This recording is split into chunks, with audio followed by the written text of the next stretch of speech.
Então, vamos começar te perguntando como é que a tal da Deusa Música te fisgou? Como é que a música apareceu na tua vida? Sion, fala aí para mim. Ela vem de berço, né? A família, meu pai não chegou a ser músico profissional. O primo irmão do papai é pianista. O filho dele é o maestro Roberto Sion. A minha irmã é atriz e cantora Bia Sion. E tem um outro primo irmão falecido recentemente, o Cláudio Roditi.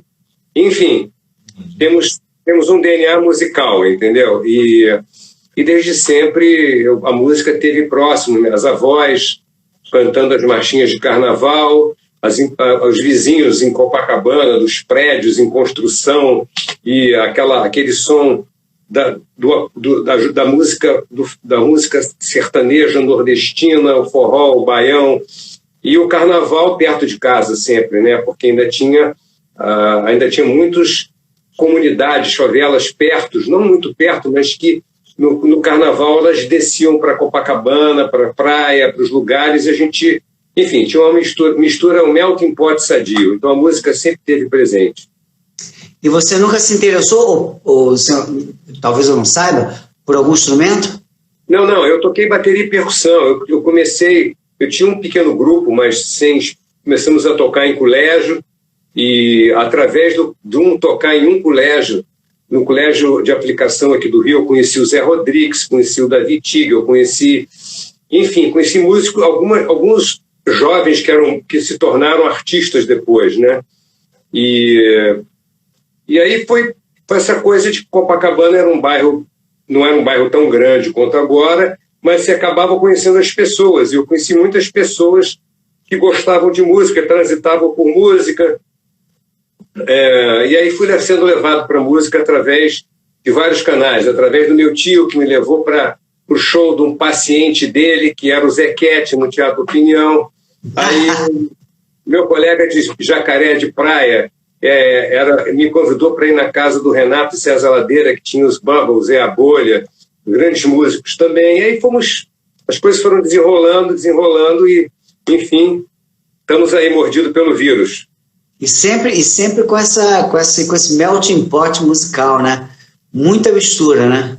A minha geração não tinha preconceito. Isso assim, a minha geração não tinha preconceito. Então, hoje em dia, com esse canibalismo que tem da indústria, ou você é hip hop, ou você é técnico, ou você é sertanejo, isso é uma desgraça, porque limita muito, vai passando o ciclo, e o cara vai fazer o que depois? Se ele não tiver uma bagagem, se ele não tiver uma formação ou informação. Foi como eu me salvei na indústria.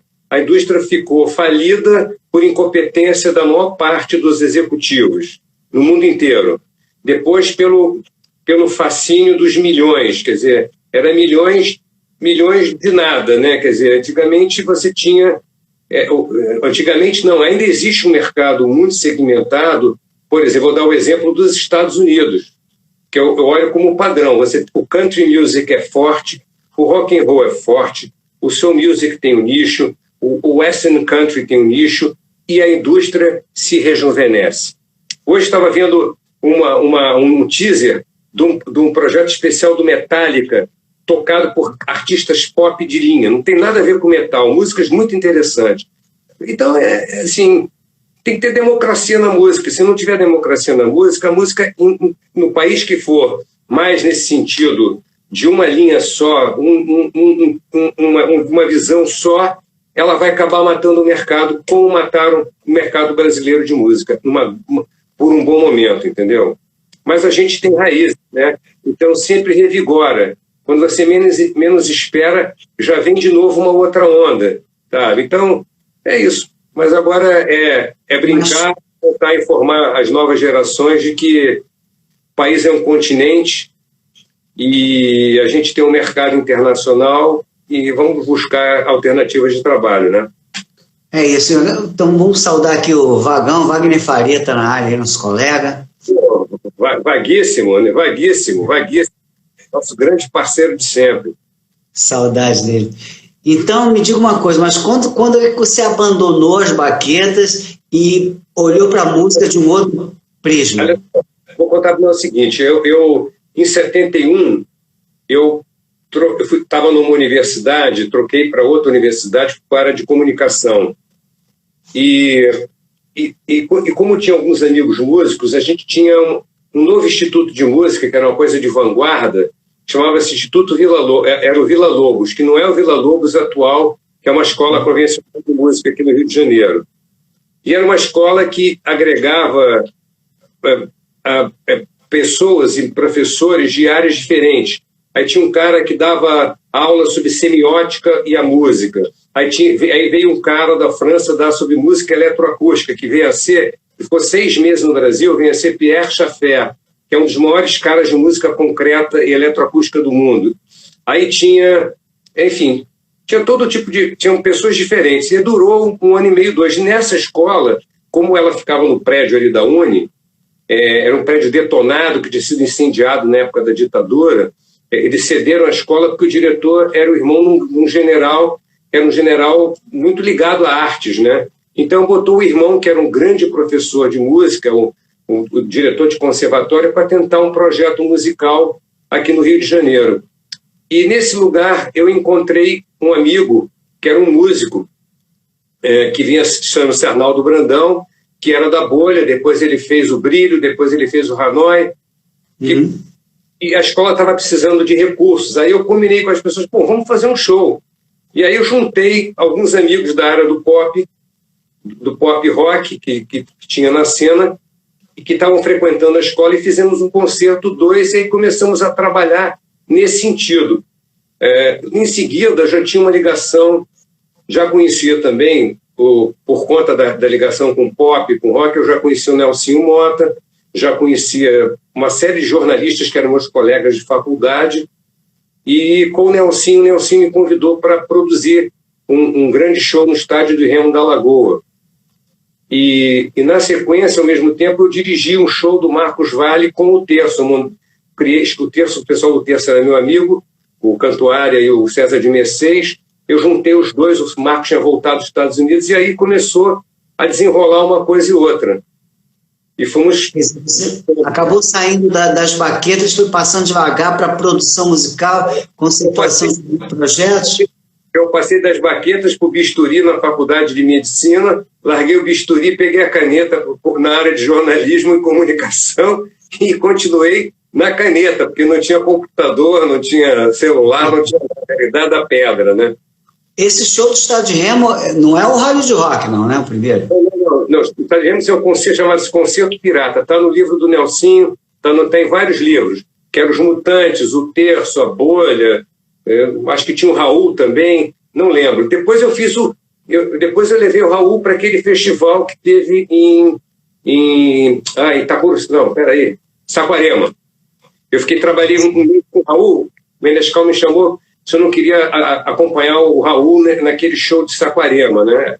Aí eu fui lá também para dar uma força, acabei deixando o Raul lá. Não, pode ser, tá tudo bem. Eu fiquei lá mais um tempinho, e que tinha chovido muito, e acabou que eu acabei não ficando. O Raul quis ficar, né? Raul adorava aquela festa, era amigo de todo mundo também. Falou, não, cara, pode ir embora, porque por acaso eu tinha um casamento no dia seguinte, que eu era um dos padrinhos, então não podia ficar. E como o show tinha sido adiado para o dia seguinte, eu fiquei até um certo horário, e aquilo ali era tudo festa. Pega o carro e vai embora, não importa se é 3, 4 horas. E aí foi nessa história que a gente voltou. E você, a essa altura, você já conseguia pagar as contas ou ainda estava vendendo almoço para o jantar? Ao mesmo tempo que eu trabalhei, eu tinha um trabalho nos anos 70, eu tive um trabalho durante uns 8 meses na Philips. Eu fui chefe, eu fiquei como um departamento de marketing, de promoção, que não era marketing, da Philips, que depois virou Fonogram, Poligram e Universal. Cumpri as férias da moça de imprensa, porque o meu colega, na época, falou, não tem ninguém para fazer imprensa, você está na faculdade de comunicação, você está com cumprir. E aí resolvi largar, porque eu conheci um americano que estava querendo trazer o Alice Cooper para o Brasil. Caraca, no more Mr. Nice Guy. Liguei para o Marcos Lázaro, que eu já conhecia. Eu conheci o Marcos Lázaro porque, uma ocasião, eu fui apresentado a ele. Eu frequentava um pouco eu ia à televisão, tá? Então, assim, eu gostava muito, desde garoto eu fui no Hoje é Dia de Rock, eu fui no Brotos, no 13, coisas que você nem imagina que não é da tua época, e comecei quando tinha show internacional na TV Tupi, o Flávio Cavalcante trazia umas atrações, e uma delas era o Stevie Wonder. Olha. Lógico, aí eu conheci o Marcos ali, o Marcos falou, pô, você fala inglês também? Tem umas pessoas aqui que tem pouca gente, tem quase ninguém que fala inglês aqui. Aí eu comecei a falar, ficamos aí, me deu o telefone dele, eu liguei, e o Marcos acabou trazendo o Alice Cooper ao Brasil em 73, 74. Aí eu comecei com essa história, e aí, logo em seguida, eu te falei que eu morava em Copacabana, né? Então tinha um ciclo de muitas pessoas morando ali. O Fagner estava morando a 1 quarteirão e meio da minha casa, no mesmo prédio, vizinho prédio com o Ronaldo Bastos e o Cafi. Então, a gente começou a conversar e ele sabia que eu trabalhava com pop rock, falou, eu quero fazer um disco pop rock agora. Isso aí é entre o Maneira Frufru, o primeiro da Philips. Eu fiz o segundo disco quando a Philips mandou ele embora, porque não vendia disco e era um artista que tinha voz própria. A gente se encontrou, ele gostou, ele falou, vamos conversar, você consegue um disco para mim? Consigo. Ele foi para Paris.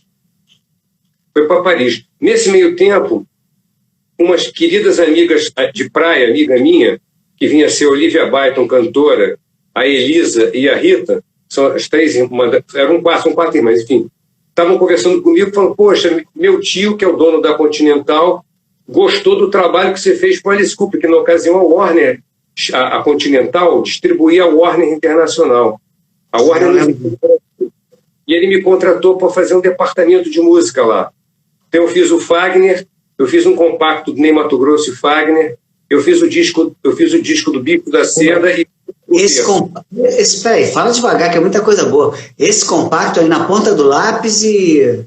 Cartão postal. Cartão postal.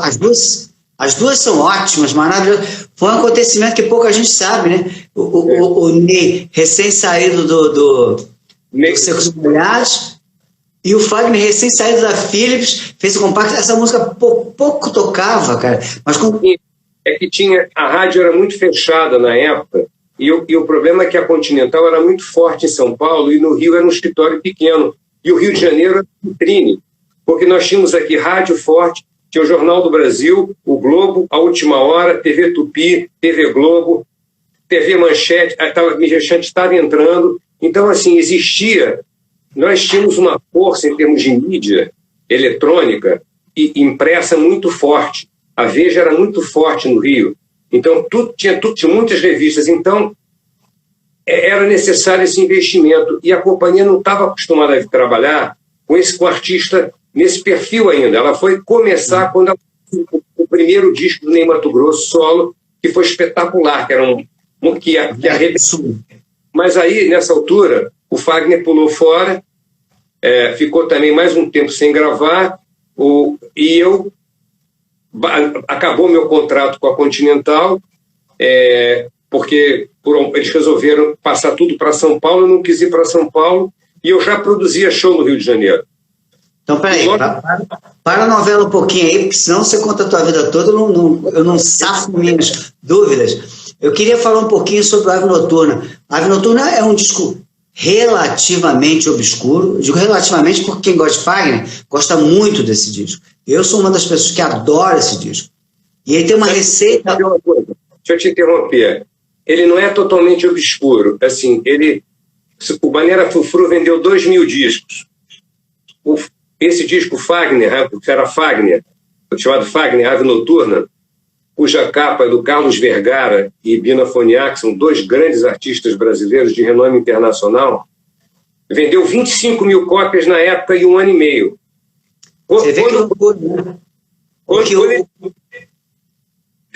Quando ele começou a pipocar, o Fagner exigiu da companhia um trabalho que a companhia não estava preparado. Então ele saiu da companhia, porque a companhia tinha o melhor da música sertaneja. Top. Milionários é Rico, Tunico e Tinoco, tinha tudo que você pode imaginar, além do momento que ela estava entrando, quase na sequência, com aquele movimento paulista todo. Logo em seguida tinha Arrigo Barnabé, Tamara Assunção, Tatá Espíndola, e foi, na Ozete, começou a borbulhar ali. Então, nesse momento, houve esse gap. Deixa eu só explicar um pouquinho mais a minha posição, para não parecer que eu fiz um comentário desavisado aqui. É que a rigor, assim, do ponto de vista... Canteiros é uma das músicas mais conhecidas do Fagner. Claro, a gente sabe de toda a confusão que teve Canteiros, Cecília Meirelles, não citada, sabe tudo isso. Era marcha, ele não acreditou, estava no encarte, não estava. Não quero nem investigar essa história, que também não tem a ver contigo, não tem a ver comigo. Mas, de qualquer maneira, essa música estourou e até hoje é indispensável, vamos dizer assim, nos shows do Fagner. Enquanto do Ave Noturna é um disco conceitual, né? É um disco que não tem... É o seguinte, não houve investimento na rádio como a Philips fez na época. Então, o disco vendeu muito bem, mas acontece que o tamanho da Continental, a Continental era 10 vezes maior que a Philips. Por quê? Porque simplesmente ela tinha Led Zeppelin, Rolling Stones, tinha Internacional da Warner. E mais a turma de soul music, e de blues, e de jazz, e o catálogo monstruoso nacional. Eles tinham grandes discos de samba. Na época eles gravaram Macalé, gravaram muitos artistas. Então a companhia não tinha, ela não tinha esses departamentos do tamanho que a Warner, a Philips tinha, com escritórios de comunicação e promoção no Brasil inteiro. Tinha apenas escritório de venda. Então isso dificultou, porque tem duas músicas muito boas naquele disco que dariam para tocar em rádio. Conflitos é uma música, é um baladão. Só que a companhia não trabalhou. E como ele saiu da companhia... Não chore se disser que já vou. Você quem quis assim vai sofrer. Como estava vendendo, a companhia deixou vender, não tinha mais o contrato com o artista, tá? Não dava dor de cabeça, não tinha cobrança nenhuma, ficou tudo bem. Todo mundo ganhou, entendeu? E aí o artista ficou sem gravadora. Como eu já tinha ajudado um outro querido amigo, que era o Roberto Menescal, numa situação, assim, ajudado aqui, e depois eu também fui para uma sessão de estúdio ao convite do meu amigo Nelson Mota. Eles estavam gravando o primeiro disco do Liverpool, no Rio de Janeiro, que era uma banda do Sul. Foi antes de eu produzir o Bicho da Seda, eu já tinha uma entrada. E o Jairo Pires já me conhecia, que era diretor do selo Polydor, na época que estava na companhia. A gente se encontrava, de vez em quando, em Copacabana, num bar-restaurante, onde ia todo mundo da Jovem Guarda, pós-Jovem Guarda. E aí o Jairo falou, vamos conversar um dia, tal, eu sei que você tem um baú, de artistas que eu sei que são muito bons, e eu vou fazer uma surpresa para você, e eu vou te telefonar. A surpresa é que ele foi chamado para a CBS, porque da pós-Jovem Guarda, e o Jovem Guarda recomendou ele, a CBS queria se modernizar. Então, ele foi para a CBS. E ele falou, o que a gente vai fazer juntos? Eu falei, eu vou fazer o disco, o Raimundo Fagner. Ih, vai ter confusão? Eu falei, não, é comigo. Ele me deu o estúdio, gravamos o disco sem nenhum problema. Raimundo Fagner, um dos melhores discos do Fagner. Gravamos o disco, não teve problema nenhum. Ele foi e a companhia começou a trabalhar ele. Quando começou a trabalhar, o Fagner decidiu que ele ia montar uma estrutura própria para trabalhar o disco dele. Tá? Eu tinha produzido o disco dele e tinha produzido o show de lançamento, mais 2 shows antes do disco e 2 shows depois. E para mim começou a ficar um pouco complicado, porque tinha muita gente envolvida, Ricardo. Então, quando você trabalha com produto cultural, você tem uma certa expertise, porque, mal ou bem, eu era um publicitário jornalista e era um produtor de música. Então, eu não precisava, não se tinha dinheiro para ter 3, 4 pessoas, entendeu? E aí aquele negócio de ter muita gente, todo mundo virou produtor musical, como é hoje. Todo mundo é produtor musical, empresário, técnico de futebol. Esse banzé que você está vendo por aí, né? Diretor de marketing, presidente de gravadora, o cara nunca fez porra nenhuma presidente de uma gravadora. Enfim, vamos tocando o barco. E aí eu me recolhi, o Jairo falou, pô, não, eu quero você perto de mim. Falei, tá legal. Então eu falei assim, você quer perto? Então eu quero fazer 4 discos agora de uma vez. Aí assumiu um novo presidente na CBS. O senhor Otto Russo se aposentou, saiu um presidente que era espanhol, não lembro. O Jairo Pires ficou como diretorzão geral. E aí eu fiz um demo com o Zé Ramalho. Fiz um demo com o Zé Ramalho. Ele falou, não, tudo bem. Vamos fazer, o que você vai fazer? Eu falei, vamos fazer o Zé Ramalho, vamos fazer a Elba, vamos fazer o Geraldo Azevedo. Caraca, peraí, para a novela. São os discos mais... Alguns desses discos são os mais importantes da carreira desses artistas, né? O Ave de Prata. O Ave de Prata. A Elba. O Bicho de Sete Cabeças. Bicho de Sete Cabeças do Geraldinho. O Avorrai. Zé Ramalho Pandiba, né? Admirável Gado Novo. É o Peleja do Diabo. O Peleja do Diabo é o depois, é o que vem depois. São os dois primeiros os dois primeiros do Zé Ramalho. E são os épicos, né? E na sequência, a Melinha me procurou. Ela foi no show ver, falou, meu disco, Flor da Paisagem, não deu nada. É um disco lindo, é quem tinha produzido o Fagner não tinha tempo para produzir próximo, ela estava morando em São Paulo. Eu falei, olha, São Paulo, eu já tive uma experiência em São Paulo, que foi fazer o disco do Walter Franco na Continental. Eu fui o diretor de produção, o Peninha virou diretor de estúdio e co-produtor, porque eu não conseguia ficar em 2 cidades ao mesmo tempo. Não tinha condição, porque é o seguinte, existia um período que produtor de música, produtor de disco era Nelsinho, Mota, Rio do Hora. Eu entrei nessa escala. Tinha uns 2 ou 3 produtores mais. Guto Mazola. Oi? Guto Mazola? Não, depois. Mazola era técnico de gravação, que o André Midani transformou em produtor. Entendeu? Então, assim, eles foram passando, mas eu já estava produzindo. Era técnico que mais ou menos coproduzia com o produtor. Então, tinham poucos para muito caro. E o que acontece? O diretor artístico de gravadora que ia para o estúdio com os artistas. Não tinha a figura do produtor. O produtor artístico ou o produtor musical. Uns eram o produtor musical. O meu trabalho era fazer um produto artístico, em que eu desenvolvia o repertório, bolava os arranjos, bolava a capa, na maior parte das vezes, e ajudava no lançamento. E foi assim que foi feito.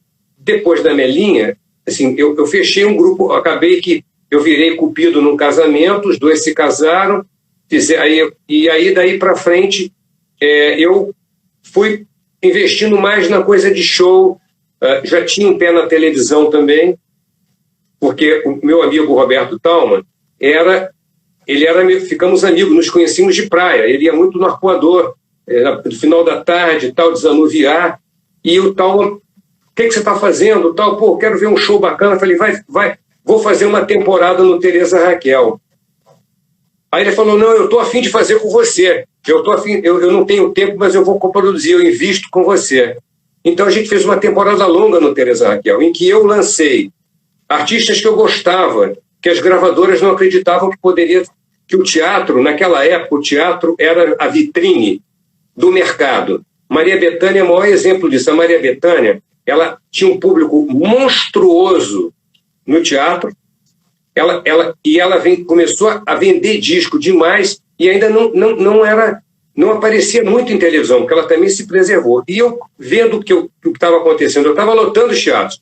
Aí meus amigos de praia, eu conhecia, o Dade falou, poxa, eu queria fazer... Aí eu lancei o disco da Cor do Som, lançamento deles, o primeiro.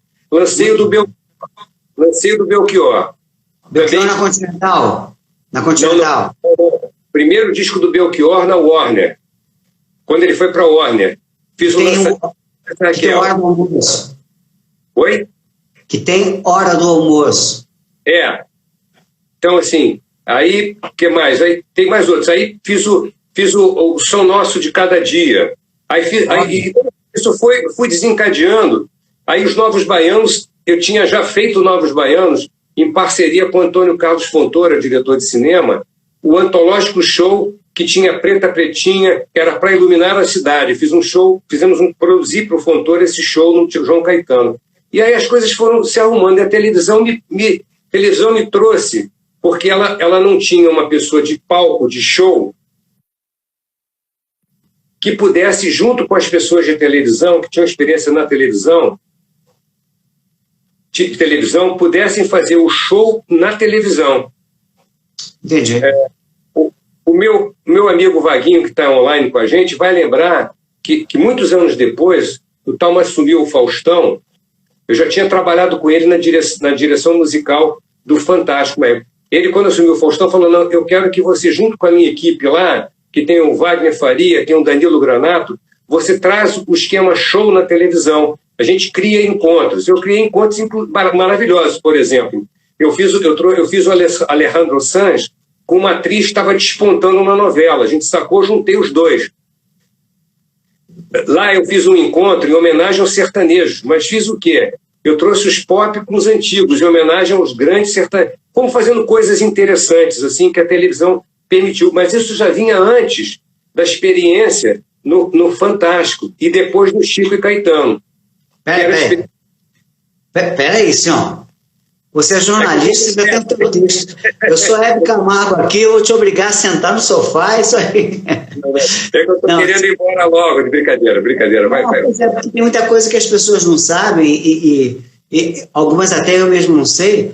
A gente se conheceu na época em que eu trabalhava no marketing, era divulgador, foi exatamente nessa época que você fazia o Fantástico.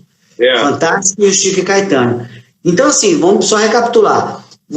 Uma das curiosidades que eu tinha com relação à tua carreira é porque naquele iniciozinho teve tanto nordestino. Já entendi. Você morava perto do Fagner, o Fagner abriu essa porta. Não, peraí. Eu fui morar em Copacabana, o Fagner morava ali, ele morou ali um tempo na da Lídia e do Jacques Bion, que eram diretores da Hachette. O Ronaldo Bosco apresentou o Fagner, que não estava sem lugar para morar no Rio de Janeiro, eles não tinham filhos, eram uma pessoa muito bacana, o cara era diretor da Hachette, que era uma grande livraria francesa, e distribuía revistas e livros franceses aqui, que era ao lado do prédio onde morava o Ronaldo e o Cafi. O Ronaldo me conhecia de Copacabana, e o Cafi também. Então, a relação com o Fagner foi ali. Com o pessoal do Nordeste, basicamente, foi da seguinte maneira. A minha ex-mulher era atriz, ela morava em Ipanema. E ela morava num prédio onde morava a Elba Ramalho, e, por acaso, nesse prédio também vivia circulando por lá o Alceu, o Cleiton Cledir, o Geraldinho. Com o Geraldinho, às vezes, ainda estava começando. Então, eu conheci, era um grupo que era eclético. Tinha o Melodia ia lá, enfim, muitas pessoas assim que circulavam nesse prédio em Ipanema, que depois a gente tinha a extensão, que era o nosso escritório, que era a praia, e era o Baixo Leblon. Então, assim, eu tinha o Cleiton Cledir, eu já conhecia, porque quando eu estava na Continental, eu trouxe eles para gravar o primeiro disco no Rio de Janeiro. Inaugurei o estúdio, que foi o último disco dos Almôndegas. Tá? Eu trouxe eles para gravar o disco no estúdio, inaugurando o Estúdio Level, que virou seu estúdio de São Livre em Botafogo. Então eu dei a estrutura para eles gravarem 16 canais, com tudo que eles tinham direito aqui no Rio de Janeiro. Então eu já conhecia os gaúchos de alguma maneira. Nesse assunto em Ipanema, como a minha ex-mulher, a primeira ex-mulher, são duas, né? A primeira ex-mulher era gaúcha, eu acabei indo muito ao sul. E no sul tinha um culto ao Fagner, ao Belchior, ao Walter Franco. O Rio Grande do Sul era a terceira potência da música no Brasil. Era o terceiro mercado da música no Brasil. Então eu circulei por lá, e lá eu conheci o Cleiton Cledir, e depois acabei conhecendo o Bebeto Alves, que foi o último disco que eu produzi para a CBS, antes de virar Sony. Tá? Então, a relação com o Nordeste ficou um pouco centrada ali, né, nessa fase de Ipanema, mas eu não fiquei somente ali, porque eu trouxe o Walter Franco para gravar no Rio de Janeiro, na CBS. Primeiro disco dele na CBS, o Respire Fundo, já com uma nova roupagem, que teve uma capa magnífica também, do Ivan Cardoso, com Oscar Ramos e Luciano Figueiredo, os mesmos que fizeram a capa da Peleja do Diabo, do Zé Ramalho. Eram craques, assim, artistas monstruosos. O Ivan é as capas do Caetano, capas da Gal, capas do Macalé, mega fotógrafo artístico. Então, a gente conseguiu, eu te falo isso, não tinha preconceito. A gente vive hoje, a gente viveu até esse advento do Instagram, da rede social, a internet forte, a gente viveu uma tirania da decadência da indústria, em que todo mundo era inteligente, era uma série de burocratas que acabaram praticamente com um produtor musical, artístico musical, virou muitos técnicos. Então, você não precisa de produtor, você vai para o estúdio com um técnico. Não desmerecendo os técnicos, porque alguns têm talento e acabaram mostrando que têm talento, como Mazola, como diretor de gravadora e de selo, o Paulo Junqueiro, que é um cara sensível, foi grande técnico, produtor e é presidente da Sony. Aliás, é um dos presidentes que eu mais respeito hoje no mercado, que é um cara antenado, conversa com as pessoas, atende o telefone, que os outros não atendem, não vão aos lugares. Isso é que está matando a indústria. É raro você ver um diretor artístico de gravadora, um presidente de gravadora e um show de um artista novo. Um artista que já tenha um disco ou dois. Obviamente vai o show do Roberto Carlos para dar um tapinha nas costas, ou do fulano ou do ciclano. Então isso é que faz que a indústria da música no Brasil ficou debilitada. Tá? Não estou falando, eu vou falar isso com propriedade. Hoje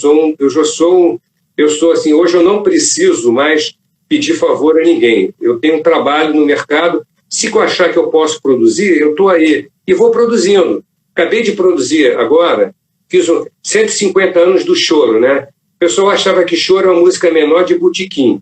O Choro, por exemplo, ela tem hoje 5 páginas no Facebook, 6 grupos diferentes na internet. Ela tem de Wynton Marsalis, a Nat Cohen, o falecido Chico Rea, fãs internacionais. Eu fiz um projeto com o Henrique Cases, produzi tudo e licenciei para a Sony, que entendeu que aquilo era um produto legal. Ninguém falou nada, foi feito, foi pago. Então, hoje em dia, eu posso fazer isso. Tem que buscar brecha. Então, voltando, atropelei o que você queria me perguntar, fiz a ligação toda. Não, na verdade, eu queria, como bom jornalista que eu não sou, eu sou publicitário, não sou... Então, eu queria só organizar as ideias para as pessoas entenderem que você é um cara que tinha tantas fontes e tão plugado em tantos canais, né, que as coisas vinham de direções diferentes, do escritório da praia, do apartamento de Ipanema, das ex-mulheres, e era o fato de você circular em tantos meios o tempo todo, e também ter uma cabeça eclética para música, ou seja, aquela coisa, só existe 2 tipos de música, a boa e a ruim, e a boa é um monte de música boa, e você estava sempre aberto a fazer isso, e acabou que a televisão foi acontecendo através do Talma e foi te chupando, te sugando e te tirando de dentro do estúdio. Mas foi a televisão. Nem só tirando do estúdio, sabe o que acontece? Ficou muito medíocre tudo, sabe? Ficou um negócio de botar o parente para produzir, a mulher, o namorado, o bofe, sabe? O amigo, entendeu? Assim... Foram tirando o espaço da gente que trabalhava com produto. Você pegava o diamante bruto, eu trabalhava em parceria com o artista.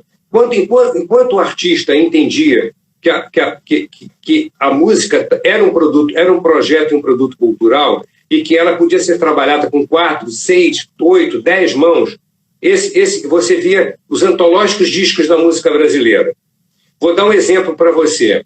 O Caetano Veloso, um top artista da música mundial, ele não precisava de mim. Nos conhecíamos já dos lugares. Eu nunca tinha trabalhado com ele. Aí um dia nos encontramos num show, falei, Caetano, eu queria fazer um disco acústico com você. Aí eu fui na casa, começamos a conversar.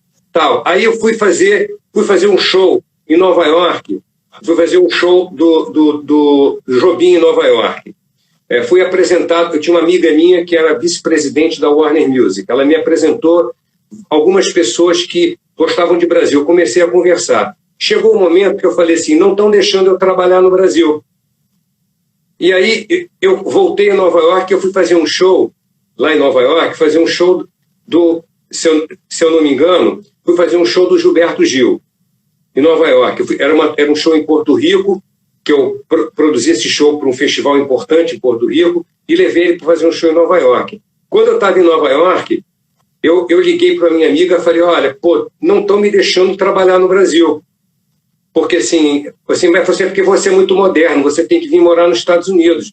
O pessoal é muito, muito limitado. E eu estava num momento familiar, meu pai doente, criança, sabe, assim, não tinha condições de sair naquele momento.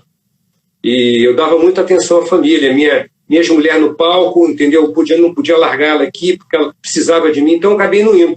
Mas eu fiquei com esse contato. Aí eu liguei para ele era o presidente da Noah Such, que era um selo de vanguarda, onde gravou Laurie Anderson, gravou John Zorn, gravou o Kronos Quartet, gravou pessoas muito top, avant-garde nos Estados Unidos.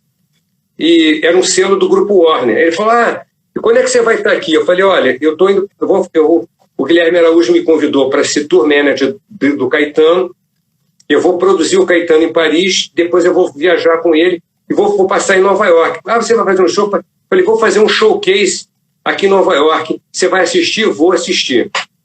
Ele foi, terminou o show, falou foi embora, eu falei, esse cara não gostou. Era com outra banda da terra, mas ele tinha de ver o Caetano. Aí ele pediu para marcar um almoço comigo. Minha amiga ligou e falou assim, posso dar o telefone do hotel para você? Eu falei, pode. Para mim, ele ligou, você quer almoçar com? Fui almoçar com ele, falou assim, olha, gostei do Caetano, mas eu não queria fazer uma coisa pop, rock. Falei assim, meu sonho é fazer um disco acústico, com talvez um pouco de percussão leve. Ele falou, olha, eu tenho pouquíssimo dinheiro, tem que gravar 2 dias, você pensa que vai fazer e me fala. Eu demorei 6 meses para convencer o Caetano. O Caetano dizia, mas Carlinhos, quem toca violão é o João Bosco, é o Baden. Aí eu falei, mas Caetano, você toca do seu jeito, você é um intérprete, você é a melhor pessoa para você toca e canta. Aí você encanta as pessoas, eles começamos a conversar sobre isso. Conversando, falou, eu vim aqui em casa. Ele morava aqui na Inglês de Souza, se eu não me engano, morava aqui no alto Jardim Botânico, quase o Horto. Conversamos, eu falei, eu quero fazer isso. Tá, então faz, o que você acha? Seleciona. Aí eu fiz uma seleção de várias músicas, mergulhei na obra dele, que dava para fazer uma coisa acústica. Falei assim, quem sabe eu posso fazer com mais um músico e tal. Eu falei, pode, vamos conversar. Aí pintou um show dele em Nova York, 6 meses depois, com um empresário que me procurou. Eu falei, Caetano, esse é o momento, a gente pode ficar, eu consigo o dinheiro da gravadora para pagar o hotel 4 dias, 4 noites, 5 dias, eles pagam o estúdio e a gente tem um cachê para os músicos, mas e você? Eu falei, não tem dinheiro para mim, eu vou entrar no risco. Deixa eu te fazer 2 perguntas. Esse disco é aquele disco que ele está abraçado no violão, da Noah Such, eu conheço bem o disco. Aquele disco ele fez um medley de Nega Maluca. É isso que eu queria saber. Da onde veio essa ideia do Billy Jean com a Nega Maluca aqui? Na verdade, as letras são parecidas, né? O Nega Maluca estava jogando sinuca, a situação é a mesma. A ideia é do gênio. O cara é um gênio. O artista é um gênio. E ao mesmo tempo que ele falou, eu quero fazer uma versão de Eu Sei Que Eu Vou Te Amar solo, de violão. E quero fazer uma música dedicada ao Cole Porter, dedicada a Get Out of Town, dedicada ao Cole Porter, a essa cidade. Então esse foi o disco, tá? Só que o disco, a história foi triste, porque um determinado cidadão que trabalhava na companhia que você era do chefe do departamento, aproveitou a ideia e mandou gravar o Caetano,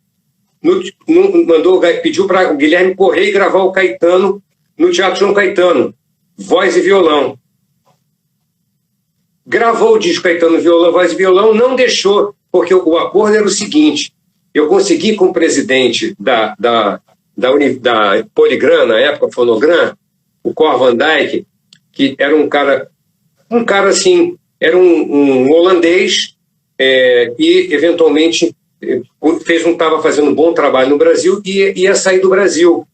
E eu marquei com ele enquanto falei assim, Cor, eu quero fazer um disco assim, assim, assim, mas pô, aqui na gravadora não vão deixar eu fazer. E eu tenho um americano que quer fazer um disco para o exterior, com esse clima assim, tá tudo bem, tá tudo autorizado. Falei, me dá uma autorização por escrito. Eu fui, quando eu comecei a gravar, a autorização veio. O cara sentiu o tamanho, que ele ia ter um problema, segurou só North America, só América, Estados Unidos e Canadá. O americano não teve problema nenhum. Ele acabou saindo pela Non-Such, a Warner e tal. E esse disco só foi sair no Brasil muito tempo depois que esse executivo estava com o pé na rua de sair da gravadora. Porque o cara travou esse disco. Era um disco que ficou cult. É um disco super cult, sabe? Bem bonito. E esse disco foi bacana porque ele abriu uma relação bonita com o Caetano, com o Bob Howitz, que o cara é um compositor, é um pianista, mas é um cara muito cerebral, que é o diretor desse selo. E esse cara lançou todos aqueles discos, deu maior força para os produtos todos, gravou aquele American Songbook que o Caetano fez, aí lançou o disco dedicado à América Latina. Ele foi colocando esses discos através do selo americano, esses discos que, para você ver uma coisa, que a gravadora não conseguia trabalhar os artistas brasileiros. Nosso grande problema, Ricardo, da indústria fonográfica, que nós não tivemos um presidente da empresa no Brasil que conseguisse quebrar o mercado internacional com a música brasileira. O Marcelo Castelo Branco, nosso amigo, ele tentou muito quando ele ficou na Ibero. Ele fez algumas coisas muito boas, ele conseguiu muitas coisas, mas ficou pena que ele ficou pouco tempo lá. Entendeu? Então, são os acasos que você vê. O cara é um presidente forte na Espanha. Ele conseguiu botar o Alessandro Sanz no mundo inteiro. Nos Estados Unidos, no México. Não é porque o cara canta em espanhol. Como fizeram com o Júlio Iglesias. E a gente ficou a reboque do culturalismo. Mas, enfim, isso é outra história. Bola para frente. Segue o baile aí. Concordo contigo, eu acho que a música brasileira, a gente sempre costuma falar, incorrer no erro, na minha opinião, de dizer, poxa, mas a Jamaica só conseguiu aquele tamanho porque canta em inglês. O tango nunca conseguiu porque é espanhol. O fado nunca vai conseguir porque é português. Só que assim, vou até interromper. Só tem um raciocínio.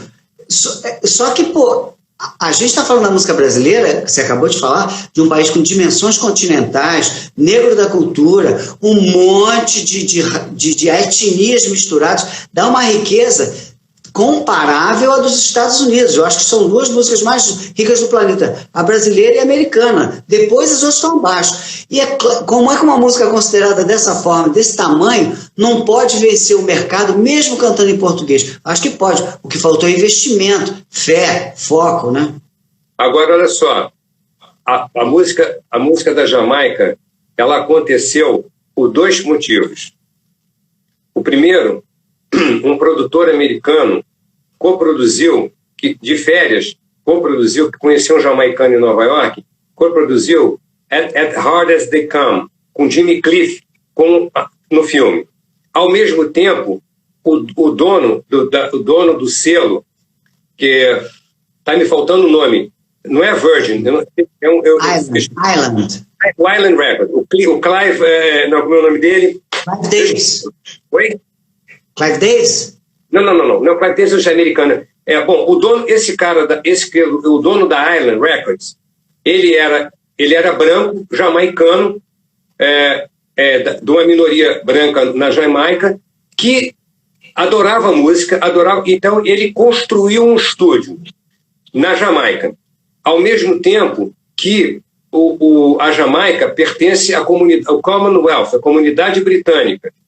A comunidade britânica já tinha começado um movimento, pegando a música da África do Sul, com a Miriam Makeba e com o Johnny Clegg, colocando eles na Europa e já começando uma vibe para os Estados Unidos.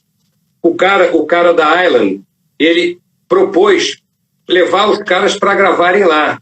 O Eric Clapton, todos eles estavam numa fase de ressaca, de álcool, de drogas, viram a possibilidade de ir para a Jamaica, praia, Pô, imagina um estúdio top do mundo na praia. O que aqueles caras com 10 meses de neve, de chuva, cinza, no maior bode, que só tinham farrear, foram para lá e, pô, fizeram discos top, tipo os Stones gravaram lá, o Eric Clapton gravou lá, mas pô, o mundo gravou lá. E a música da Jamaica foi no reboque. Eles levaram para lá. Essa que já tinha um movimento nos anos 70, mas pô, com um selo do inglês, com um estúdio de um cara da comunidade.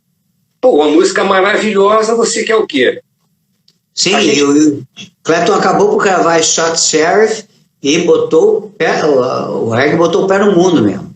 Foi isso. Então essa história, só para complementar, como é que funciona? Nós temos alguma dificuldade, nós temos o ritmo, melodia, a língua é sonora, mas a língua era sonora até o momento da bossa nova e um pouco ainda de algumas canções clássicas da Tropicália, do Caetano, do Gil, do Dori Caymmi, do Djavan, mas a dificuldade da língua, sem uma força da indústria, as pessoas cantam em espanhol.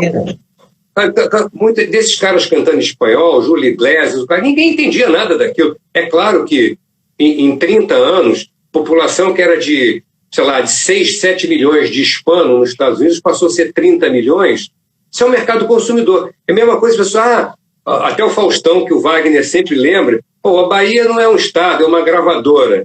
Pô, quando a Bahia teve a explosão de um nível de artista e consumindo a música baiana, os baianos consumindo a música baiana e o Carnaval da Bahia, com aquele volume de dinheiro que o Antônio Carlos Magalhães botou no turismo, arrebentou. Foi um pouco que começou a acontecer no Nordeste, na época que tinha a Mangue Beat, tinha o São João, começou a ter um movimento de novo, mas faltou a continuidade dos governos de entenderem que a música do Nordeste, qual Recife era a maior cidade mais importante do Nordeste, era o Recife. E ali era um polo, porque tinha gravadora ali. Tinha 2 gravadoras. Né? Então, isso, uma produção, um selo maravilhoso, que era a Rosenblit, que produzia música tradicional nordestina, frevo, rock, shot, baião, que teve um selo chamado Solar, o qual foi através do Solar, através da Cátia Mezel, que produzia lá Zé Ramalho, Lula Corte, Geraldo Azevedo, Ave Sangria, que eu, como produtor do Zé Ramalho, eu vim conhecer o Zé Ramalho, porque eu achava que eu tinha visto o Alceu com aquela banda eclética, com o Lula, Zé, no festival da Canção da Globo. Falei, pô, isso é um negócio interessante pra caramba, isso ninguém está fazendo isso. E eu me interessei. Fui ver o Alceu, me interessei. Só que o Alceu tinha gravadora, acabou brigando, foi para Paris também. Cada um foi para um lado e eu perdi contato. Um ano depois, o empresário do Zé Ramalho me procurou, foi me traqueando por conta do disco do Fagner e, através de alguns amigos comuns, falou, olha, cara, eu adoro o teu trabalho, eu tenho minha família na Paraíba, não tenho condição mais de ser empresário, estou passando um horror aqui no Rio, você não quer produzir o artista? Aí eu fui conversar com o artista. Falei, olha só, eu fui ver teu show, o projeto que eu quero é diferente. Você gostaria de fazer um projeto assim? Ele levou 2 minutos para dizer que sim. Falei, agora o que ele tinha na cabeça e o que você propôs a ele? Porque eu sempre li que o Patrick Moraes, foi um acidente, ele passou pela porta do estúdio, escutou e foi lá botar o Oberheim dele. Não. Patrick Moraes veio para o Brasil quando eu estava na Continental. E aí eu ciceroneei ele, acabei apresentando a ele, eu e a Elisa Ramos Cupido, apresentei ele a mãe da filha dele, brasileira. Ele voltou para fazer um trabalho ele tinha sido chamado para tocar com o Mod Blues. E quando ele vinha para o Brasil, ele voltou para o Brasil e falou assim, aí ele quis gravar um disco. Eu gravei as bases de percussão no disco dele, que o primeiro disco solo, eu levei para o estúdio o top dos percussionistas que existiam no Rio de Janeiro. De Bezerra da Silva até Chacal, Cidinho, dos mais importantes, você pode ir com batera, tudo. Porque eu já trabalhava no estúdio. Quando ele voltou de férias, falou assim, poxa, o que você está fazendo? Eu falei assim, eu vou fazer um disco E eu tenho uma música que eu queria botar um teclado nesse disco. Não era porque era ele, eu queria botar um teclado. E aí falou, mas o teclado? Eu falei, não, eu conheço um músico que tem o teclado mais moderno do Brasil, que era o Lincoln Olivetti. Falou, qual é? O Oberheim? Falei, pô, eu topo fazer. Mas não quero saber de dinheiro, tá? Você me ajudou a produzir um disco que você era funcionário de uma gravadora, não me pediu dinheiro por fora, você me ajudou, tá tudo bem, tá tudo bem. Aí... Cara, aquele solo é digno de autoria, né? Aquilo ali é a música. Aquela base foi construído por um grande arranjador brasileiro chamado Paulo Machado, que fez os arranjos daquele disco, de cordas daquele disco. Tem 3 músicas de corda e de choro naquele disco, e depois fez os arranjos de cordas no disco dele, no segundo disco dele, do Admirável Gado Novo, fez o disco da Elba, cordas, e fez algumas dividindo com Dori Caymmi do Geraldo Azevedo. E depois, ele já conhecia o Ney Matogrosso de Brasília. Depois ele fez a música América do Sul, que o Ney gravou no primeiro disco dele, como arranjador. Mas, enfim, só para te ilustrar que as histórias vão se cruzando. Sim, né? Sim. Vão se cruzando. E os teatros no Rio de Janeiro, que tinham música, eram um grande ponto de referência para que as pessoas se encontrassem e trocassem informações, que aconteceu um pouco depois, em São Paulo, lá no Bexiga, aconteceu em alguns... Tem 2 espaços que eu não me lembro agora, falha a memória, o qual o Wilson Gordo fez um selo que ele gravou esse pessoal todo da música contemporânea paulista, né? Gravou essa turma toda lá, tem até o selo dele, esqueci o selo, eu vou lembrar o nome.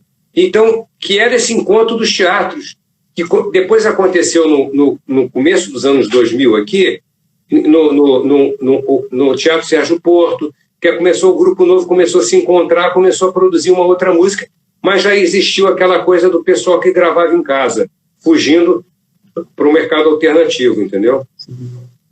Agora me fala, vamos, é tanta coisa para falar, né, mesmo? Mas eu queria, bom, você começar a fase de televisão. Eu queria que você começasse falando qual foi, na tua opinião, pelo menos a primeira grande realização tua na televisão. Qual foi, na tua opinião? Foi com Talma o clipe do Zé Ramalho. Eu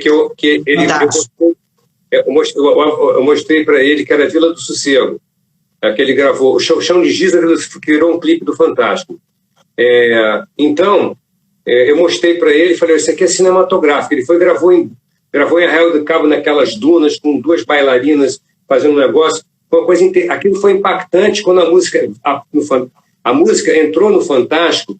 Ela já tinha um respaldo na rádio, porque eu conheci o Pedrinho Nitroglicerina, que era o diretor da Rádio Mundial da Sema Globo de Rádio. O Pedrinho era casado com uma moça que trabalhava na Poligram, que era uma cantora chamada Lena Rios, do Piauí. Uhum. E as pessoas, como a gente tem esse negócio, tem essa coisa meio de falar, não tem preconceito de música, não tem preconceito de cor, não tem preconceito de nada, essa foi uma benesse que eu ganhei, foi que meu papai e mamãe me deram de não ter. Então, se conversando com as pessoas, ela falou, poxa, o meu marido é o cara da rádio.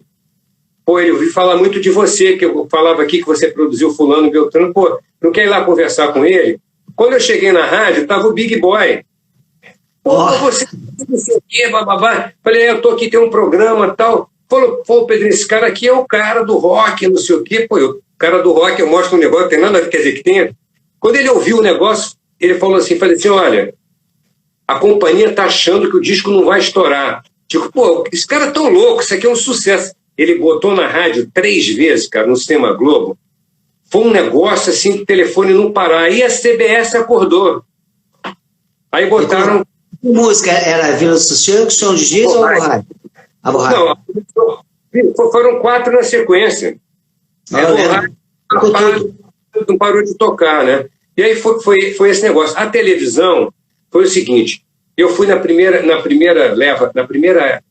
gestão do Talma no Fantástico, era uma época que se tinha aqueles comentários de muita situação nada típica na televisão brasileira, que o Vaguinho sabe, vai contar para a gente num episódio com você, se já não fez ainda.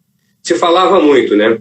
E o Thalma foi para ser o cara que ia controlar o cofre, ia dirigir, ia ter controle com essa história toda, para não ter interferência. Era de qualidade, não importa se era estilo A, B, C ou D. Por exemplo, teve uma época que o samba não estava tocando. Aí eu conheci o Jodelli Larche, diretor, nosso amigo, que era editor, e estava querendo dirigir. O Thalma falou, pô, como é que a gente vai fazer? Eu falei, Thalma, o segredo aqui é como você está fazendo. Você não promove os diretores, todos jovens, para trabalhar em novela com você. Você pode, se você não puder fazer clipe, você pode chamar os diretores. Então ele chamou o Carlos Magalhães, o Inácio Coqueiro, o Boninho, que tinha um programa de videoclipe, que não dirigia novela especial, o Jodelli. Falei, Jodelli, faz o da Beth Carvalho. Ele adorou. Aí começou a produção de clipe. Começou aquela produção de clipe com muito pouco recurso na época. E a coisa começou a andar. Chegou um momento que o Thalma falou, ó, não quero, tô saindo, não quero mais, é muita apurrinhação, eu não sei o quê, eu vou para São Paulo. E saiu da Globo, foi para São Paulo. E eu mudou de direção, ninguém estava interessado, e eu continuei a meu lance, que também era fazer show. Peraí, senhor. Mas teve o Chico Caetano antes do Thalma ir para São Paulo. Não. Chico Caetano foi um depois. Essa gestão do Thalma no Fantástico foi no final dos anos 80. No começo dos anos... Desculpa, peraí. No começo dos anos 80. Tá? Não, vou mentir, peraí. Foi no final dos anos 70. Tá? Começo, quando chegou 80, 81, o Thalma saiu fora, depois ele voltou para a novela, me chamou até para trabalhar com ele na novela. Eu fiquei 3 meses, não aguentei o rojão da novela, achei que aquilo não era minha. Era muito tumulto, era muita situação, tinha muito índio, muito cacique, tudo ao mesmo tempo. Eu falei, Thalma, não vai dar certo aqui, eu sou meio alienígena na novela. É porque os caras sabiam que era produtor, todo artista era cantor, queria botar música na novela. Eu falei assim, não me pede que eu não tenho, estou aqui como assistente de direção, porque confunde as coisas, né? Bom, seguindo a linha. Aí passou um tempo, eu comecei a fazer uns shows internacionais e tal. Aí o Thalma me liga, aí, Carlinhos, vou pegar de novo aquela bomba. A bomba era o Fantástico. Mas tem um negócio bom pra gente aí. Não sei quando eu vou pegar o Fantástico, mas tem um negócio melhor imediato, que é o seguinte, eu quero te colocar no Chico e Caetano. Porque tem um produtor já, que é um produtor de estúdio, que era o Sérgio Carvalho, que já era produtor na Philips, que é uma pessoa que também vem da família de músico, do Dade, do Mu, é gente de música. Pô, Sérgio Carvalho, ótimo caráter, boa pessoa, me adora, eu gosto do trabalho dele, produtor do Chico, tudo bem. Então eu fui para o Chico Caetano, ele me botou meio um assistente e me botou como um produtor artístico internacional, que tinha muita gente no programa. Então ele convenceu o Boni e o Daniel que eu poderia ser útil. E logo na primeira tacada, eu trouxe o Willy Colón, porto-riquenho, para fazer... Camel com a Bethânia. Camel com a Maria Bethânia, que foi um encontro, uma época meio assim, porque o pessoal não conhecia muito, eles conheciam os cubanos, mas não conheciam muito essa área ainda, que eu já conhecia de Nova York. Que eu tinha um amigo que simplesmente era um empresário top, empresário do Rubem Blades, do Willy Colón, da Célia Cruz, uma porção de pessoas desse top. Aí o Thalma falou, o que a gente vai fazer? Eu falei assim, olha só, eu vou trazer a Mercedes Sosa para fazer com Pena Branca e Chavantinho, Milton Nascimento, o Cio da Terra. Pô, mas é isso mesmo, tá afim? Tô afim. O Thalma bancava tudo, ele sabia que, sim, o Thalma sabia que eu era tão maluco quanto ele. Eu falei, e depois eu vou fazer o Piazzolla. Mas o Piazzolla eu não vou poder estar nesse programa, porque eu vou ter que salvar uma novela que está em maior problema, demitir um diretor, mas quem vai dirigir é o Daniel. E o Daniel já dirigia, Daniel tinha um mundo caindo em cima dele, todas as novelas, e aí o Piazzolla queria tocar com o Tom, que na época eu era empresário do Tom também. Eu era um só associado do Tom. Eu tinha feito o Tom nos Estados Unidos, na Europa inteira, no Brasil. E aí o Tom não tinha como, não sabia, ninguém tinha tempo. O Piazzolla não tinha tempo, o Tom não tinha paciência para ensaiar uma música junto. Então o Piazzolla viu o Tom tocar, o Tom viu o Piazzolla tocar, mas eu fiz o Piazzolla, o Caetano, descarolou, foi espetacular. Então esses, por exemplo, o Jorge Ben estava esquecido e estava aquela polêmica, ele falou, Carlinhos, eu tinha dirigido um show do Jorge Ben, um dos primeiros shows que eu dirigi na minha vida, que ficou 6 meses em cartaz aqui no Rio de Janeiro, no Teatro Clara Nunes. É o Sensual. Falou, pô, tem uma música incrível, Roberto, corta essa. O Roberto estava naquela fase, polêmica, entendeu? Com as pessoas, estava com muito terror ao marrom da história e estava vivendo um momento complicado. E aí o Jorge, toda aquela coisa assim, meio... Né, lançou o Roberto. Aí trouxemos o Jorge, foi uma festa no programa. A do Tim Maia, só vou terminar o Tim Maia para não contar as outras todas. O Tim Maia, Tim Maia é o seguinte, Tim Maia resolveram que eles iam falar com o Tim Maia. Eu conheci o Tim Maia desse bar, que era o Vagão, que eu te contei do pessoal da Bossa Nova, da pós-Jovem Guarda e Jovem Guarda, que eu tinha, era a Jovem Guarda, era a Nilda. E eu conheci o e nós tínhamos amigos em comum, inclusive o Renato Pial, que você conhece. Sim. E a história é a seguinte, falei, tudo bem, olha, Thalma, você não vai estar na do Piazzolla e eu não vou poder estar na do Tim Maia, porque você resolveu tudo, eu tenho um show do Gilberto Gil no Olympia, em Paris, eu fazia todo ano, fiz 4 anos a temporada dele, fazendo 5 dias no Olympia. Aí ele falou, Carlinhos, deixa comigo, que eu tinha meu amigo, não vai ter problema nenhum, não tem erro nenhum. Mas o Thalma, o Thalma gravava todos os ensaios. Ele gravava os ensaios para fazer uns takes que ele misturava, ele gostava disso, ele tinha já paixão pelo como é que se diz? Pela paixão por essa coisa do clipe e tal. Aí tudo bem, bola para frente, tá tudo certinho, andou o esquema assim, funcionou bacana. E aí o Tim não apareceu no dia, aí foi até legal tal. E o Tim ficou proibido na TV Globo, porque depois ele foi no Faustão, sei que o programa foi Faustão, detonou todo mundo. Aí passou um tempo... Não, foi comigo, ele foi comigo no Globo de Ouro. Entrou com uma garrafa de uísque, sentou do lado do Maurício Nunes e ficaram falando assim, esse programa, a luz é uma merda, do lado do diretor. Mas aí te contar, vou ouvir essa do Tim eu vou falar porque você conhece, só para a gente ir encaminhando para o término do nosso programa aqui. Aí o Tim foi o seguinte, né? Ficou aquele trauma todo. Aí o Tim manda um recado, amigos comuns dele do Thalma, manda um recado. Pô, Thalma, vou fazer um concerto com orquestra e eu quero gravar para a TV Globo. Não vai custar nada, eu assino tudo. Aí o Thalma assina tudo. Mas assim, é o seguinte, eu não quero trabalhar com esse maluco careta não, tá? Carlinhos, tem um pênalti para você. Qual é o pênalti? Eu tenho que ir lá conversar com o Tim Maia, de manhã. 10 horas da manhã.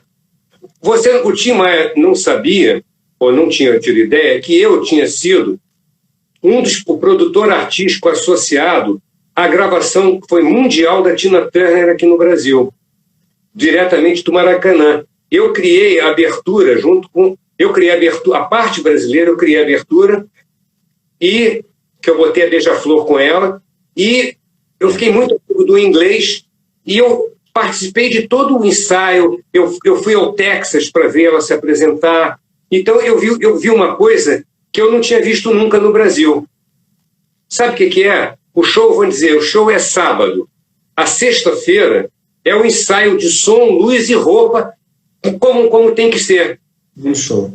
Chamam o dress rehearsal. Sabe? É um ensaio vestido, traduzindo a palavra. Aí eu fui para o Tim me recebe, 10 horas da manhã, com 2 garrafas de uísque, aí, tudo liberado, um bar liberado. Falei, amigo, bar liberado só para você que é da igreja. Ele riu pra caramba, que igreja, nada, não sei o quê, porque já tinha saído da... Falei, não, eu de manhã não bebo, não leva... Não, tudo bem, vai aí, não, depois a gente conversa para não prorrogar os detalhes via Instagram. Aí ele sentou, falei, Tim, é o seguinte, não, Carlinhos, eu queria Piau estava lá, o Piau era amigo dele, tocava com ele também, em alguns shows era amigo do Melodia. Então eu cheguei lá com a carta branca. Ele já me conhecia de vista, falei, tinha o seguinte, só não vai dar merda se você fizer o que eu quero. Pô, mas tá me dando ordem? Eu falei, não, não estou dando ordem, eu estou dando o segredo, o pulo do gato. Mas vamos fazer igual a Tina Turner. Quando eu falei Tina Turner, ele abriu o olho. O que é que você fez com a Tina Turner? Bom, o que eu fiz com a Tina Turner, não importa. O que a Tina Turner faz? Ela faz um ensaio geral, com a luz e o som, toda preparada. O Talma falou que você vai botar o teu técnico de som, o teu técnico de luz, ele só vai botar um complemento de luz, vai plugar tudo e você vai fazer o show. Tá ok? Tá combinado assim? Se for assim, eu quero... Traz o contrato, Piau, dá o contrato aqui. Piau assinou o contrato, mandou para mim o contrato, eu levei o contrato. Cheguei, Talma, tá aqui o contrato. Mas como? Eu falei, tem uma condição. Eu vendi aquela história da Tina Turner. Falei, isso é galho fraco. Montou a estrutura, o Tim fez um ensaio todo perfeito. No dia do show, ele fez o show perfeito. Quase no final do show, eu falei, pô, Talma, vocês são foda mesmo, hein? E foi embora. E o showzaço que você vê com aquela banda espetacular. Agora, olha a falta da visão, olha a falta de visão da indústria. O produto era da Rede Globo. O que acontece? A Som Livre liberou para a Sony Music licenciar. Saiu DVD e CD via Sony. Isso não era teria que ser um produto da Som Livre? Maravilhoso, porque ele não tinha computadora nenhuma. Então, são essas coisas da indústria que são aonde a gente está. Então, eu contei esse episódio para você porque eu achei interessante a coisa do Tim. Esse negócio do Tim tinha acontecido há 3 anos antes. Então, é a experiência de você lidar com isso. Então, a gente vai aprendendo... Em contrapartida, no Chico Caetano, ele ensaiou e não foi no dia. Aí eu estava botando ensaio no ar. Esse foi 3 anos antes, Chico Caetano. O meu foi 3 anos depois. Se eu dissesse que ensaiar com a banda, tudo, pedir para o Caetano Gil se vestir todo... Porque ele chegou e viu, sabe, aquela coisa. É momento do artista. Assim, olha, o show é teu, o programa de televisão é teu para passar. Então, tudo é teu. Então, você tem que ser teu tudo, não você é dono. Se você é dono, ou você faz porque é teu, ou você vai sabotar o teu negócio. Não, meu negócio não. Eu quero depois botar na Seroma, não sei o quê. E, enfim, a história foi essa. Se seguiu o baile, essa história da música. Bacana, assim, o Chico Caetano foi um dos programas mais importantes de toda a história da MPB, né? Porque juntava ali 2 pessoas, e a época, aí você me fala um pouco sobre isso, a época comentava-se, da mesma forma que o Sérgio Carvalho foi o cara que trouxe o Chico para pisar de novo no terreno da Poligram, naquela época, já se chamava Poligram, porque ele tinha jurado que nunca mais iria a Philips, Poligram e o Sérgio Carvalho. Também havia o mito de que por divergências políticas com as organizações Globo, Roberto Marinho, o Chico Buarque também não pisaria nunca mais na TV Globo. E, na verdade, ele pisou. Não só pisou, como fez um programa com o Caetano. Por que conseguiu isso? O programa fez trilha sonora, gravou clipes com Talma, com o Daniel, que gostava, mesmo com o Boni, que foi tudo mal entendido. Existia uma situação política muito complicada nos anos 70, sabe? Existia uma linha jornalística que não existe mais na época, que era muito... Não, ela tinha uma vontade com alguns artistas independentes, ela tinha algumas coisas que foram mudando, foram oxigenando, muito graças à nova geração. Porque também tem o seguinte, o Zé Roberto Marinho, que hoje é um dos pessoas mais importantes no triunvirato que comanda a televisão, era um cara que adorava música, ele vivia no People, no Jazzmania, ele montou um selo chamado Coros, de disco, que depois, quando ele resolveu fazer algumas coisas fora do Brasil, antes dele começar a trabalhar e se integrar mesmo na TV Globo, ele tinha esse selo, ele gravou Moraes Moreira, ele me deu a oportunidade, através de um ex-assistente meu, que hoje é o gerente geral da Universal Publishing, que é o Marcelo Falcão, foi meu assistente, que foi para Coros para trabalhar com ele lá, o Zé me deu, e o Marcelo me deram poder. Eu gravei o Paulo Moura, que estava sem gravadora, um projeto dedicado à obra do Dorival Caymmi, que ninguém queria gravar. Entende? Então, essas coisas, através deles que são mais jovens, do Roberto e Inês, as coisas foram... O Zé Roberto ajudou muito nisso. E também o outro irmão, que eu não sei qual deles, foi que também se casou com uma pessoa ligada à moda, à arte. Então, as coisas foram ficando um pouco mais contemporâneas. A televisão foi progredindo e sentindo que eles tinham abertura para fazer aquilo crescer mais e ser mais jovem também. Senhor, então me fala o seguinte, nós já estamos, papo bom, tempo voa, né? Agora tem mais 3 minutos, vai.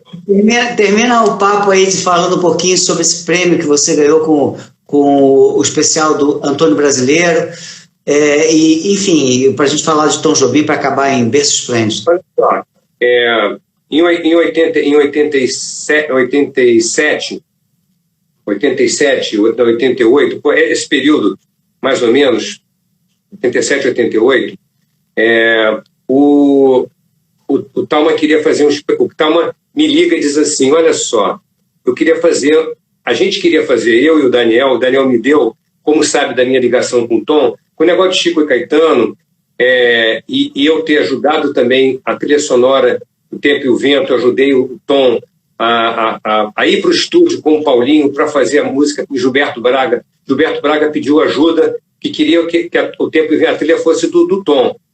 E o Thalma ficou contente, era minissérie do Daniel, então ficou esse negócio, ele falou, vamos fazer, o Tom merece um grande especial. O próprio Daniel queria fazer muito, e disse para o Thalma dirigir.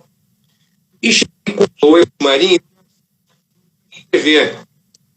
E aí acontece que quando o Thalma me chama, ele mostra o roteiro para mim, eu falei, Thalma, nós temos que mexer nesse roteiro.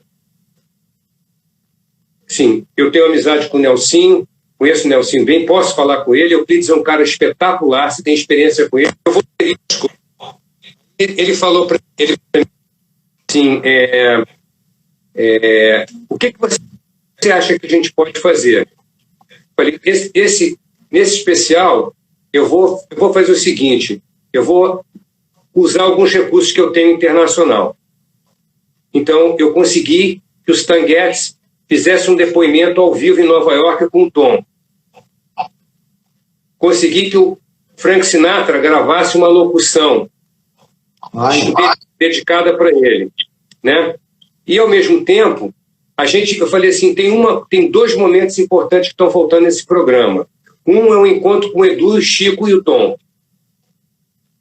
O outro momento seria muito legal e importante, sabe, que era a cantora mais importante que tinha trazido a bossa nova de novo para a cena, era a Joyce, que tinha gravado um disco magnífico, ela e o Gilson Pernazeta, com a obra do Vinícius de Moraes.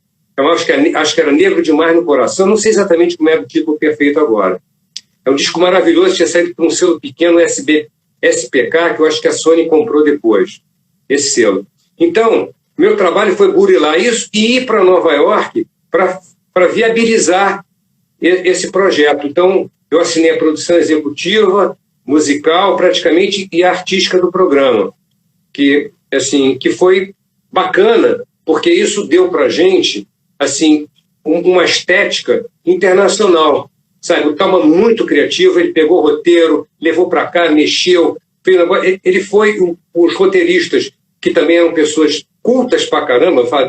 Falar do Nelsinho e do Euclides é brincadeira, são caras que sabem tudo, que escrevem, leem, compõem. Então, entenderam que isso foi um trabalho, um teamwork, de alguma maneira. E como o Thalma era o diretor que tinha o poder o Daniel falou, não, é teu, já faz. E foi isso que aconteceu. O programa virou top, ganhou o melhor prêmio da televisão e foi o único musical brasileiro, nenhum outro. E o grande erro da televisão brasileira, da Globo, no caso, da televisão aberta, foi abandonar os musicais. Verdade. Porque a música não dá audiência. Não dá audiência na classe B, mas dá audiência em quem tem televisão, que por outras classes dá, porque uma classe D quer ver programa de fofoca, queria ver outro tipo de programa. Então tinha audiência. Mas não tinha, você não podia dar 70 o tempo todo. Se você deve 40, 50, se você multiplicar isso por milhões, era muita gente. Eu dou isso para você de prova só para a gente fechar o nosso papo hoje. Eu me considero uma das pessoas que abriu a porta para o pagode, verdadeiro pagode, na televisão brasileira. Porque eu adoro samba. E eu tinha o finado Heleno de Oliveira, que foi um grande diretor da companhia que você trabalhou, e depois da Som Livre e RGE, ele falou que estou com dificuldade em colocar meus artistas, dificuldade de colocar os artistas da RGE na TV Globo. Imagina que era da... Não faz sentido, não faria sentido. Pois bem, da Som Livre, eu botei o grande Emílio Santiago no Faustão. Aí ele me chamou, vem cá, o que eu posso fazer mais? Eu falei, você tem um catálogo maravilhoso. Eu quero fazer 2 coletâneas chamado A Fina Flor do Pagode. Mas como? Zeca Palguedinho, Miguel Neto, Jovelina Pelonê, Fundo de Quintal, todo mundo que estava lá. Esses caras não estavam na televisão, o Ricardo. E aí o Talma falou assim, o Talma sempre que tinha um buraco na programação, o Boni, o Daniel, o que a gente vai fazer? Porra, não dá para botar um filme, que o filme é 2 horas, tem 40 minutos. Aí, o que a gente vai fazer? Falei, Paralamas e Barão, Titãs e Legião e o pagode. Fiz um programa de pagode juntando o melhor do pagode do Rio de Janeiro, alguns pagodeiros de São Paulo, que era apresentado pela Beth Carvalho e uma parte pelo Ney Lopes, foi gravado no Teatro Fênix. Foram 2 programas. Esse programa, às 2h30, 3 horas da tarde, deu mais audiência que muito filme top na TV Globo. Então, só para finalizar, que sim, tem vida inteligente no Brasil. Mas, tem. Infelizmente, a gente está sem espaço, sabe? E a internet ainda é uma área que, se não tiver muito dinheiro, ninguém sabe que existe. E a gente tem que continuar fazendo nosso trabalhinho de catequese e formiguinha para que a música sobreviva nesse mar de lama que temos por aí, entendeu? É isso aí, então. Cara... Oi? Fechadíssimo aí? Fechadíssimo. Eu queria muito te agradecer não só o teu tempo, que eu sei que é exíguo, tem sempre muita coisa para fazer, mas agradecer a tua contribuição à música popular brasileira, senhor. Você é uma das figuras que, sem dúvida alguma, se não estivesse fazendo as conexões, as ligações que você fez ao longo da tua carreira, um monte de coisa importante não teria acontecido. Então, eu estou aqui fazendo o papel da Deus da música, aqui incorporando, te abençoando e desejando vida longa a você e as suas ideias. Eu ainda não ganhei meu troféu do melhor diretor artístico de gravadora, que eles brigaram entre eles em 80, não entregaram o troféu, porque eu tinha aqueles 4 discos na parada. Aí conseguiram, finado Manolo, que 20 anos depois, falou, não, Carlos, eu vou dar um diploma para você, porque essas coisas pesam na indústria. Mas, de qualquer maneira, eu acho que está aí nos livros, estou nos livros, está tudo bem. Bola para frente, estamos juntos. Espero te ver em Portugal em breve. Com meu amigo Adriano de Martini também está querendo muito fazer uma coisa juntarmos o time aí para a gente poder... Tá bom? Prazer. Obrigado, e honra. Pelo papo e tudo. Obrigado a todos que estiveram aqui. Um grande abraço. Tchau, tchau. Tchau.